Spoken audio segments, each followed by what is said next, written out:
저는 미용실에서 그녀를 처음 만났습니다. 그날도 평소처럼 머리를 자르러 갔는데 새로운 미용사가 제 머리를 맡게 됐습니다. 조용한 말투, 다정한 손길, 그리고 따뜻한 미소. 그녀는 말이 많지 않았지만 손끝으로 사람의 마음을 어루만지는 그런 사람이었습니다. 그녀가 제 머리를 감겨주던 날 묘한 감정이 올라왔습니다. 이 사람 뭔가 다르다. 그날 이후로 괜히 머리가 안 자라도 미용실을 찾게 됐습니다. 그녀가 웃으면 괜히 하루가 좋아졌고 그녀가 힘들어 보이면 마음이 쓰였습니다. 몇 번의 인사를 나누고 어느 날은 제가 용기를 냈습니다. 퇴근 후에 식사 한번 하시죠. 그녀는 잠시 망설이다가 웃으며 말했습니다. 좋아요. 그 짧은 대답 하나에 제 세상이 바뀌었습니다. 우리는 순식간에 가까워졌습니다. 그녀는 과거 이야기를 잘하지 않았습니다. 하지만 언젠가 조심스럽게 털어놨습니다. 저 부모님이 안 계세요. 어릴 때 사고로 돌아가셨고 혼자 컸어요. 그 말에 마음이 찡했습니다. 저는 더 많이 챙겨주고 싶었고 더 지켜주고 싶었습니다. 하지만 문제는 제 부모님이었습니다. 가정도 없는 여자랑 무슨 결혼이냐. 아버지는 화를 내셨고 어머니는 말도 섞지 않으셨습니다. 너 그 여자가 누군지도 모르잖아. 저는 단호하게 말했습니다. 제가 책임질게요. 저 사람 저 없으면 세상에 혼자예요. 제가 지켜줄 겁니다. 결국 부모님은 마지못해 허락하셨습니다. 그리고 우리는 소박하지만 따뜻한 결혼식을 올렸습니다. 그날 그녀는 하얀 드레스를 입고 눈물을 흘렸습니다. 고마워요. 나 같은 사람 받아줘서. 그 말이 제 가슴 깊이 새겨졌습니다. 결혼 후 우리는 작은 전셋집에서 신혼을 시작했습니다. 아내는 매일 새벽 일어나 밥을 짓고 웃으며 저를 배웅했습니다. 다녀오세요. 그 한마디에 하루의 피로가 사라졌습니다. 하지만 어머니의 눈은 냉담했습니다. 밥이 이게 뭐냐? 친정이 없으니 예의도 없구나. 아내는 매번 웃으며 죄송합니다. 라고만 했습니다. 저는 그 모습이 안쓰러웠습니다. 그러던 어느 날 어머니께서 암 진단을 받으셨습니다. 그때부터 아내는 정말 천사 같았습니다. 하루 3번 병문안을 가고 밤에는 어머니 옆에서 잠을 지새웠습니다. 항암 치료로 머리가 빠질 때도 아내는 직접 손으로 머리를 감겨드렸습니다. 그녀의 헌신에 병원 사람들 모두가 감탄했습니다. 어머니도 마지막에는 말씀하셨습니다. 저 아이는 내 친딸보다 낫다. 그 말에 저도 아내도 눈물을 흘렸습니다. 어머니가 세상을 떠나셨습니다. 그날 아내는 울며 제 손을 잡았습니다. 이제 우리 둘뿐이네요. 앞으로 행복하게 살아요. 그 말을 믿었습니다. 하지만 그때부터 무언가 조금씩 달라지기 시작했습니다. 아내는 밤마다 혼자 전화를 하거나 몰래 돈을 숨기는 모습이 보이기 시작했습니다. 무슨 전화야? 물으면 그냥 미용실 일 때문에 그래. 라며 피했습니다.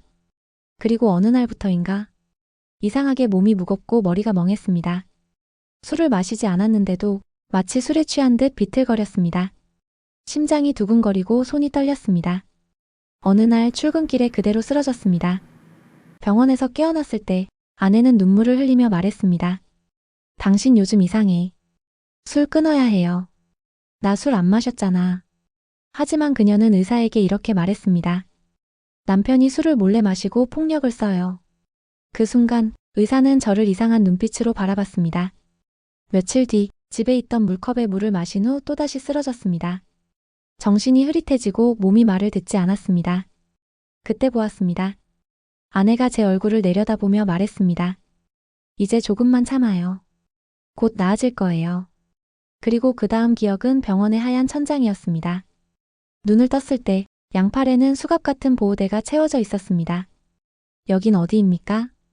간호사가 말했습니다. 정신병원입니다. 아내분이 보호자 서명하셨어요. 믿을 수 없었습니다. 술도 폭력도 아무것도 한 적이 없는데 저는 알코올 중독, 조울성 폭력 증세라는 진단서가 붙은 채 정신병자 취급을 받았습니다. 약을 거부하면 억지로 주사를 맞았습니다. 정신이 흐려지고 목소리가 떨렸습니다. 하루하루가 지옥이었습니다. 며칠 후 병원 관계자가 말했습니다. 아내분이 경제적인 문제로 입원 연장하신다고 합니다. 그 말을 듣는 순간 모든 게 퍼즐처럼 맞춰졌습니다. 집에 있는 동안 이상했던 그 약 냄새, 유난히 멍했던 그날들. 아내가 나를 약물로 조종하고 있었던 겁니다. 몇 달 후 병원에서 갑자기 퇴원하라는 통보를 받았습니다. 이유도 설명도 없었습니다. 집으로 돌아왔을 때 모든 게 사라져 있었습니다. 집은 텅 비어 있었고 아내의 짐도 제 통장도 인감도 모두 사라졌습니다. 마치 처음부터 존재하지 않았던 사람처럼 흔적이 없었습니다. 저는 경찰에 신고했지만 부부간 재산 문제는 개인 간 분쟁입니다. 그 말만 되풀이했습니다. 결국 사설 탐정을 찾았습니다. 무슨 일이 있어도 제 아내를 찾아주세요. 며칠 후 탐정이 연락을 해왔습니다. 찾았습니다. 그런데 보셔야 할 게 있습니다. 아내는 다른 도시에서 새로운 이름으로 살고 있었습니다. 그녀는 싸늘하게 말했습니다. 이제 다 끝났어요. 당신 어머니 간호하고 당신 뒷바라지 다 했어요. 이제 내 인생 살래요. 내 목 가져갈 겁니다. 그 말이 뇌리를 때렸습니다. 하지만 진짜 충격은 탐정의 말이었습니다. 남편분 아내는 탈북자입니다. 아내는 10년 전 북한에서 탈출한 사람이었습니다. 남한에서 새 신분으로 살며 북에 두고 온 딸을 찾기 위해 당신 명의의 돈을 브로커에게 송금하고 있었습니다. 저는 믿을 수 없었습니다. 그게 무슨 말이에요? 우리 혼인신고할 때 다 조사했는데. 탐정은 고개를 저었습니다. 가짜 서류로 위장 입국했습니다. 남편분 명의로 대출까지 받아 송금하고 있어요. 저는 아내를 찾아가 소리쳤습니다. 당신 지금 사기꾼들한테 속고 있어. 그 브로커들 다 가짜래. 하지만 아내는 광기 어린 눈빛으로 소리쳤습니다. 당신은 몰라. 내 딸이야. 내 피야. 난 그 아이를 꼭 찾아야 해. 그녀는 문을 닫고 나가버렸습니다. 그리고 며칠 뒤 탐정이 전화를 걸어왔습니다. 남편분, 아내분이 마지막 송금을 했답니다. 그리고 브로커 연락 두절입니다. 저는 아내를 찾아갔습니다. 그녀는 방 한켠에서 무너져 있었습니다. 내가 속았어. 내 딸도 돈도 다 사라졌어. 그녀는 울부짖었고 저는 아무 말도 하지 못했습니다. 그날 밤 저는 한참 동안 울었습니다. 그 후로 아내는 떠났습니다. 어디로 갔는지 아무도 모릅니다. 남은 건 텅 빈 집과 망가진 인생뿐이었습니다. 저는 다시 병원에 갔습니다. 이번엔 제 의지로 정신과 치료를 받으며 하루하루를 버텼습니다. 사람들은 말합니다. 그 사람이 탈북자인 걸 정말 몰랐어요? 정말 몰랐습니다.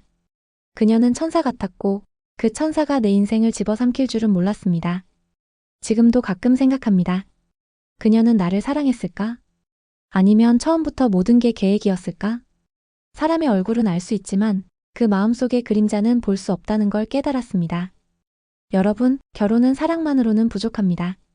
서로의 뿌리, 과거, 그리고 진실을 아는 것이 진짜 신뢰의 시작입니다. 저처럼 사랑이라는 이름 아래 인생을 잃지 마시길 바랍니다.